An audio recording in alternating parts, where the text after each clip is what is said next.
Bigfoot's sacrifice awakened something under the ice. The sound. No one could explain. Bigfoot Tales.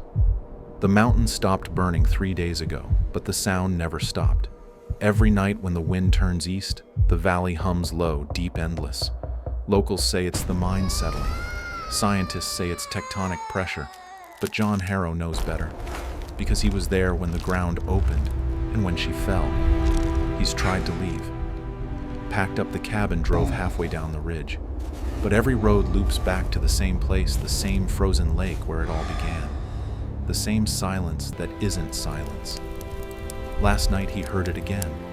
Not the roar, not the helicopters. A voice, faint, muffled, buried deep under the ice. It didn't sound human. But it wasn't hers either. It was older. It called his name. John. Just once. Just clear enough to make him stop breathing. Now he's back at the cabin, writing it down, every sound, every tremor, every echo that doesn't belong, because he knows the truth about the wild. When it takes something, it never really lets it go. It just buries it deep enough for you to start missing it. And when you do, it calls you back. Act 1. The return to silence. Morning broke over the ridge like a bruise, pale cold and still aching. John hadn't slept. The clock said 6:47, but time had stopped meaning anything. The cabin smelled of smoke and coffee gone bitter. His recorder sat on the table, the red light blinking once every second heartbeat of a man afraid to stop listening. He played the tape again. Wind, crackle, static. Then 3 knocks. Not echo, not glitch. Pattern. He wrote in his notebook. The ice speaks when the wind comes from the north. Outside, the trees stood silent, their branches heavy with frost.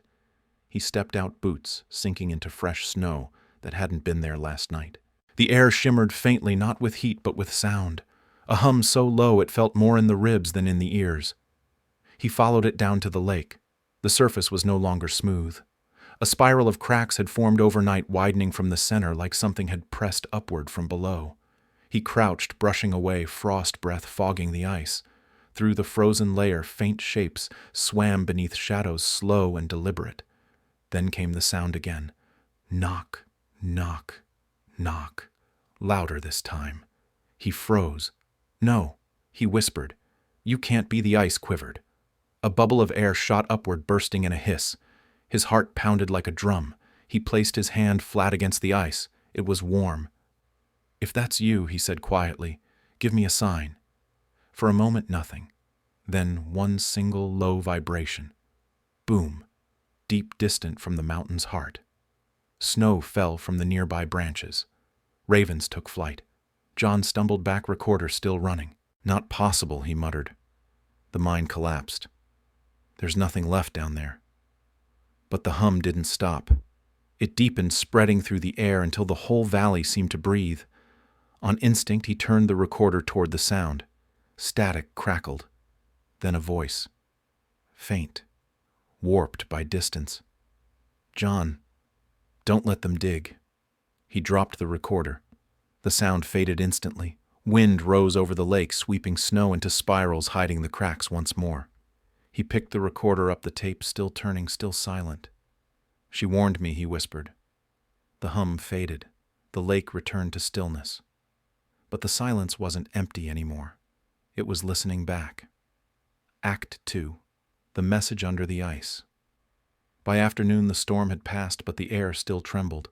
John sat by the cabin window, headphones on, listening to the same 15 seconds over and over. The recording from the lake. Knock, knock, knock. Then a pause. Then a hum, a frequency just below human hearing, deep enough to feel in his chest. He wrote in his notes. Pattern repeated. Exact intervals, not random.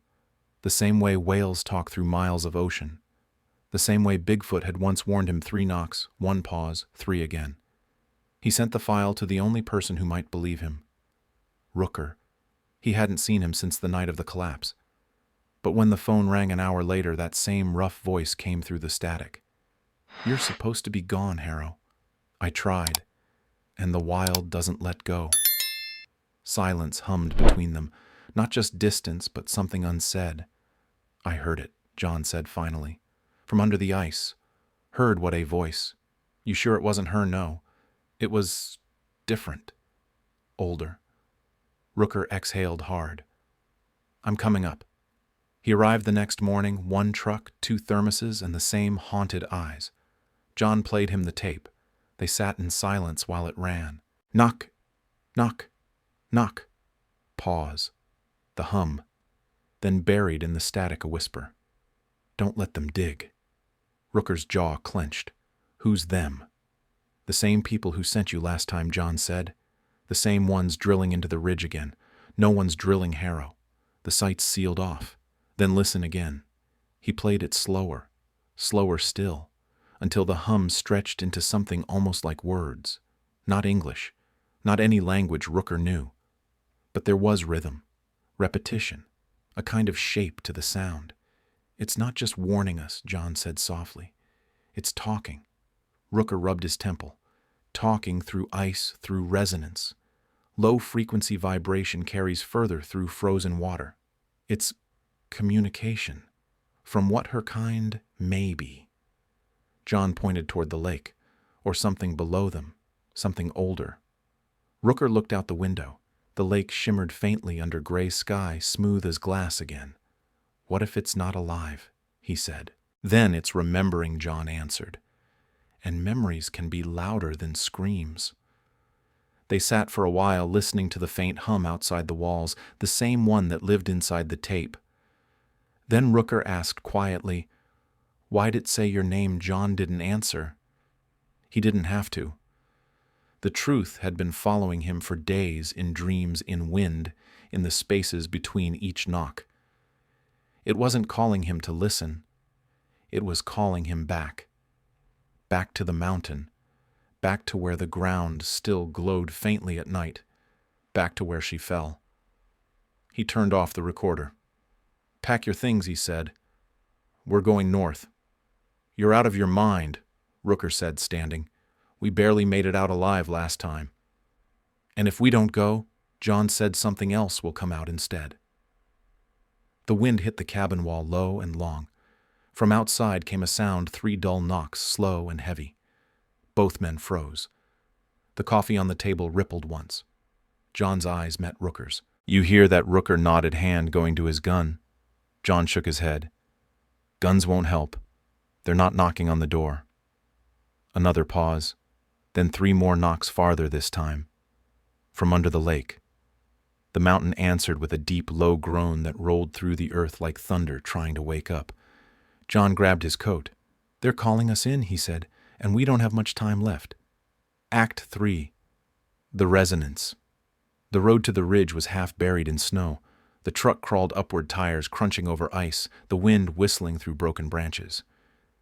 John sat in the passenger seat, eyes fixed on the horizon on the white line, where the world ended and the sky began. The hum followed them, faint but steady. It didn't fade with distance. It just changed pitch as if moving with them. You hear that? He asked. Rooker frowned. It's just the tires. No, it's under us. They reached the frozen lake before noon. The sun hung low, a pale coin behind clouds. They set up camp at the edge, 2 tents, a field recorder, and a seismic sensor borrowed from Rooker's old unit. When the machine started humming, the needles barely moved.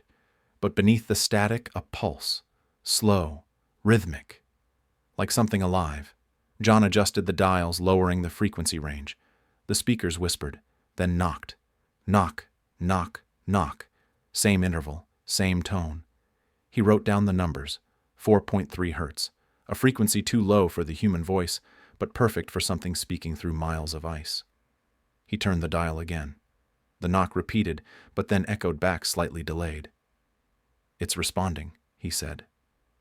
Rooker stared at the readout, responding to what John leaned toward the mic and whispered, If you can hear me, answer. Silence. The meters flickered.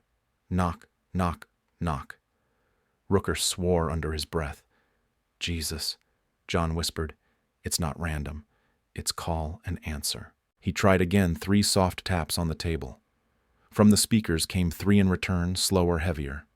The ice outside groaned a deep resonant sound that made the tents shudder. Rooker grabbed his gun, but John raised a hand. "Don't," he said. "It's learning. Learning what us." He pressed play on the recorder, looping the last exchange. The knocks repeated. Then after a pause came a voice. Faint, warped, but human. "John." Both men froze. The voice wasn't hers. It was his. His own voice replayed from the speakers in a whisper that didn't belong to any machine. "John, don't let them dig." The same words from the first tape, but he hadn't recorded them. Not like that. Not with that tone hollow echoing from miles away. Rooker's face went white. That's you." John swallowed hard. "No, it's what's under there." He looked toward the lake, its surface still glassy, waiting. The hum grew deeper, vibrating the snow beneath their boots. "It's using my voice," John said softly. "Like it's remembering me." Rooker stepped back. "We shut it off. Right now. If we shut it off," John said, "we lose the message. And if we don't, then we find out what remembers." The speakers crackled again, this time with static that almost formed words. Cold, deep, don't. Then silence. The needles on the recorder jumped once more, not from sound, but from vibration. A tremor rolled through the ice, slow, steady, like something enormous shifting beneath. The lake began to breathe. Snow lifted in waves. Cracks spidered outward. And in that sound, that deep, bone-heavy resonance, both men heard it, a voice low and broken, whispering through the ice. "She's still down here." John stepped back, heart hammering. "No," he said. "She's trying to hold it back." Act 4. The ice remembers. Night pressed down on the valley like a hand. The world had gone silent again, that heavy, waiting kind of silence that feels alive. John sat inside the tent, staring at the recorder. The red light blinked slow, patient, like something breathing beneath the surface. Rooker poured whiskey into a tin cup, hands trembling just enough to make the liquid tremble too. "You gonna tell me what you think this is?" he said. John didn't look up. "No. Because you don't know. Because I do." He turned the dial. The hum filled the air again, deep, low, endless. Rooker flinched. "You said this thing was a voice. That's not a voice, Harrow. That's a grave." John stared at the spectrum graph on the monitor. The wave looked different now, layered. "It's changing," he murmured. "Look, there's a second frequency." He adjusted the gain. The hum separated two tones, now weaving in and out of each other like breath and heartbeat. One high, one low.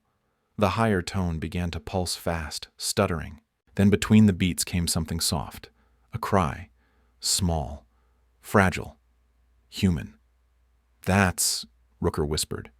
"That's a kid." John froze. The sound came again, faint, layered, and static. A child's voice. "Mama." Then silence. John's eyes filled with cold realization. "It's the echo. Echo of what of her memory," he said. "She lost a child. Before I found her. Before all this." The recorder hissed. The two tones merged. For a moment it wasn't just sound, it was feeling. Grief. Sorrow buried so deep even the mountain couldn't hide it. Rooker's voice dropped to a whisper. "You're telling me this hum is her remembering." "No," John said softly. "It's the earth remembering through her." The ground vibrated again, gentle at first, then stronger. The ice outside cracked like gunfire. Crack, crack, crack. The lights flickered. "She's calling again," John said. "Or warning us." Rooker muttered, grabbing his jacket. They stepped out into the cold. The sky was black glass stars, frozen mid-blink. The lake shimmered under moonlight, steam rising from its cracks. The hum came louder now, a pulse from beneath the surface. Then from somewhere deep, another sound, heavier, slower, ancient. The same one that rose from the mine weeks ago. The earth's pulse. "It's waking again," Rooker said. "No," John whispered. "She's trying to keep it asleep." He walked to the edge of the ice, kneeling. The frost glowed faintly under his hands as if remembering warmth. "You don't have to fight alone," he said softly. "Not this time." The hum shifted. From beneath, a faint golden light pulsed through the cracks, rippling outward like heartbeat through veins of crystal. The wind stopped. The trees went still. Then the voice came, not from the recorder, not from the machine, from the ice itself. "John." He closed his eyes. "I hear you," he whispered. "It's not over. Then tell me what to do. Don't let them come." The light flickered once, twice, then vanished. The hum stopped, and for the first time since the collapse, there was no sound at all, not even the wind. Rooker exhaled, breath shaking. "You think she's gone again?" John looked out across the lake where the ice had turned black beneath the moonlight. "No," he said, "she's listening." And as if in answer, the ice answered 3 soft, hollow knocks from far below. Knock, knock, knock. Act 5. The memory of the wild dawn came quietly. No storm, no hum, no wind. Just the kind of silence that feels earned, the kind that follows mercy. The lake had frozen smooth again overnight, sealing its secrets beneath a perfect mirror of ice. John stood at the edge coat, stiff with frost eyes, hollow from sleepless nights. Rooker knelt by the recording gear, the same machine that had once spoken with the voice of ghosts. Now it was still. "Maybe it's over," Rooker said, voice soft. "No," John answered. "The wild doesn't end. It just remembers differently." He stepped closer to the lake, breath fogging the air. Beneath the ice, faint veins of light pulsed, slow, rhythmic, like the heartbeat of something vast but sleeping. "You think she's still down there?" Rooker asked. John smiled faintly, eyes never leaving the frozen surface. "I think she became part of it." He placed a hand on the ice. The cold bit deep, sharp, and clean. The silence answered with one soft pulse beneath his palm, a single note of warmth there, and gone. He whispered, "Thank you." Then came the wind, soft at first, carrying the sound of branches shaking free of snow. The whole forest seemed to exhale. Somewhere far across the ridge, a raven called once, twice, 3 times. "Knock, knock, knock." Rooker looked up. "You hear that?" John nodded. She's saying goodbye. They stood there for a while, 2 men, one alive, one forgiven, watching the sun climb higher over the mountains. The light hit the ice just right, and for a brief second the reflection changed. Not faces. Shadows, tall, gentle, watching. Dozens of them. Standing in silence beyond the tree line, golden eyes flickering like stars in morning fog. John didn't move, didn't breathe. The wind carried a low whisper, not words, but meaning. "Remember mercy." Then the shadows faded with the light. The ice stilled. The forest went quiet again. Rooker turned to John. "What now?" John took off his gloves, tucking them into his coat. "Now," he said, almost smiling, "we keep it safe." "How the hell do you protect a ghost?" John looked at the horizon where the ridge met the sky, glowing gold against the blue. "You tell its story," he said. The wind answered, gentle and familiar, moving through the trees like a sigh that had been waiting years to be heard. As they walked away, the ice shimmered behind them one last time, a faint ring of light expanding outward until it disappeared into the forest. And beneath it all, far below the surface, something shifted, not to rise, not to strike, just to rest. Because the wild had remembered what mercy felt like. The echoes fade, but mercy leaves a mark. If this story reached your heart, take a breath and remember that the wild is not cruel, it's just ancient and honest. Subscribe to Bigfoot Tales. Every week we walk deeper into the unknown where legends breathe and monsters still have a heart. Comment your city below and tell us, if the forest could speak, what would it remember about you? This is Bigfoot Tales, where monsters still have a heart.